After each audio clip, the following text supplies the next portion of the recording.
সত্য ঘটনার ছায়া অবলম্বনে দেশীয় ওটিটি প্ল্যাটফর্ম চরকিতে মুক্তি পেয়েছে ওয়েব ফিল্ম আমলনামা।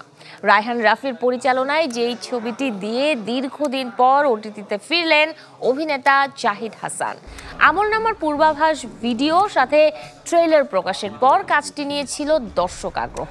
অনলাইনে মুক্তির পর এরই মাঝে আমলনামা নিয়ে দর্শকদের ভালো সাড়া মিলেছে বলে জানিয়েছে প্রযোজনা প্রতিষ্ঠান চরকি।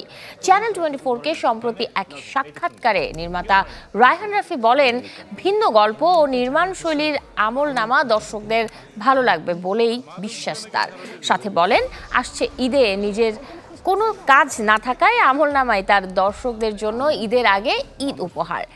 এদিকে কাজটি নিয়ে বেশ উচ্ছ্বসিত পারভিন চরিত্রে অভিনয় করা শিল্পী তমা মির্জা নিজেও। আমলনামা ওয়েব ফিল্মে জাহিদ হাসানকে দেখা যাবে একজন পুলিশ কর্মকর্তার চরিত্রে। এতে আরও অভিনয় করেছেন গাজী রাকায়েত ও সারিকার মতো শিল্পীরা। তো আমলনামা আমার একটা প্রজেক্ট, যেটা করে আমি অনেক শান্তি পেয়েছি। তো আমি চরকিকে ধন্যবাদ দিতে চাই যে এরকম একটা গল্পকে আমাকে বানাতে সাহায্য করার জন্য, এবং আমার এন্টায়ার টিম। এবং সবচেয়ে বড় ব্যাপার, জাহিদ হাসান অনেকদিন পর আসছে। আমরা বারবারই বলছি, ফিরছেন জাহিদ হাসান। জাহিদ হাসানকে নতুন রূপে আপনারা দেখতে পারবেন, তমাকে নতুন রূপে আপনারা দেখতে পারবেন, এবং আরেকটা ক্যারেক্টার, একটা নতুন একজনকে নিয়েছি আমরা। উনি একজন কবি, উনি অভিনয় করেছেন কামরুজ্জামান কামু। ওনারও ভয়ঙ্কর অভিনয়, এবং সারিকা। তার মনে দর্শকদের এটা অন্যরকম লাগবে। পুরো কাজটা করে তখনই না আমরা ফিল করতে পারতেছিলাম যে এই কাজটা দর্শকের আসলে খুব ভালো লাগবে, এবং শ্যুট করতে গিয়ে আমরাও অনেক শর্ট শেষ করে আমরা নিজেরাই কান্না করে দিচ্ছি।